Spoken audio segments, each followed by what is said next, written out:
Hi, didn't see you there.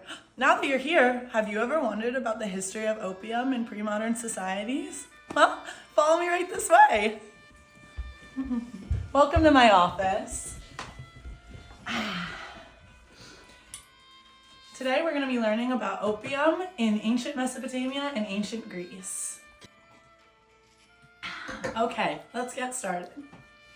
Opium is a very common mind-altering substance that has been around for many years, dating all the way back to pre-modern times. In about 5000 BC, opium is derived from the poppy plant, or Papaver somniferum L, and is the dry latex form of it. Opium is used to create many narcotics, and it's composed of alkaloids, which are compounds in the plant. Although opium was originally used for its mind-altering effects, it was primarily used medicinally.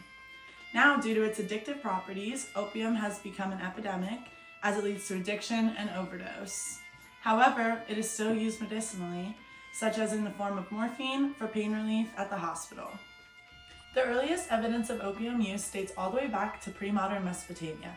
In Mesopotamia, opium was used medicinally as it was known for its healing properties and sedative effects.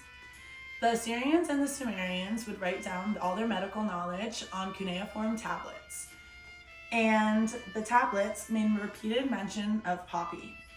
Poppy is in a list of 115 of the most commonly mentioned vegetable drugs, and opium is mentioned 42 times, according to Gregorian's journal. Additionally, opium was known as whole gill, which translates to joy plant, and was the ideogram created by the Mesopotamians. The translation implies that opium was a drug that caused joy, whether it be through the medicinal properties or its euphoric effects. Now, where was I? So, Mesopotamians used opium both medicinally and ritualistically.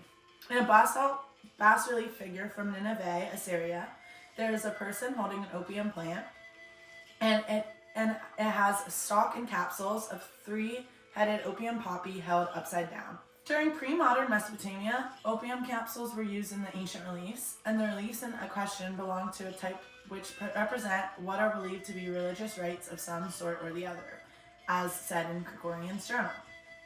So basically, they were a relief used medicinally and religiously. Also, in another bas-relief, we see a recumbent person, beside whom is a priest, and he's holding poppies over the sleeper. It shows the hypnotic powers that poppy, the opium plant, gave and were known by the Assyrians. The use of opium for the mind-altering effects, potentially in order to connect with a divine entity in a religious sense. Now, moving on. Opium was also used in ancient Greece. It was used medicinally and religiously.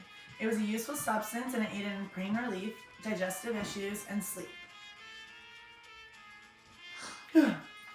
Sorry, where was I? Opium in ancient Greece was considered a healing drug, and it was important for fertility, wealth, and immortality.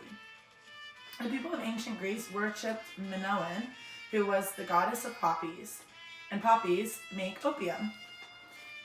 It was used mainly for recreation, ritual purposes, and anesthesia. So, Sukala did an analysis of the Diagoras of Cyprus, and opium is mentioned among the herbal drugs in Corpus Hippocraticum on several occasions, suggesting that Hippocrates and his followers used it widely. So you're probably like, who is Hippocrates? Hippocrates is a known philosopher in ancient Greek, and he was known as the father of medicine. Pretty cool, right? So, Sukala's analysis explains that there are three types of poppy. First is the white, used to treat elephantiasis. The second is black poppy, used to treat earaches. And the wild poppy is the third one, and that's for treatment of swelling and inflammation. Now, in ancient Greece, opium is also said to be mentioned in the concoction used in Homer's epic poem called the Odyssey. In the Odyssey, there's a concoction given to Zeus's daughter, Helen, and she's given nepenthe, which is said to have opium in it. Wait, I'm pretty sure Helen's upstairs drinking some nepenthe right now. Come on, let's go see. Helen? in here. Let's see. Helen? Helen! Oh my god, doctor! Here, take this to pen. It's an anti-sorrow drug.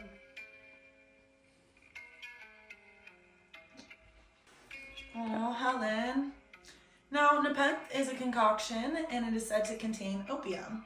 In ancient Greece, they used opium as a pain reliever and a sleep-inducing drug that creates bowel movements and causes forgetfulness. Opium was known as the anti-sorrow drug, and in the Odyssey by Homer, Helen, daughter of the god Zeus, was given a wine concocted with other drugs, in which they were drinking a drug to quiet all pain and strife and bring forgetfulness of every ill. Overall, though, opium in ancient Mesopotamia and ancient Greece was used for its healing powers, medicinal properties, as well as for religious purposes in order to initiate divine communication. Thank you for joining my Scholars of Antiquity.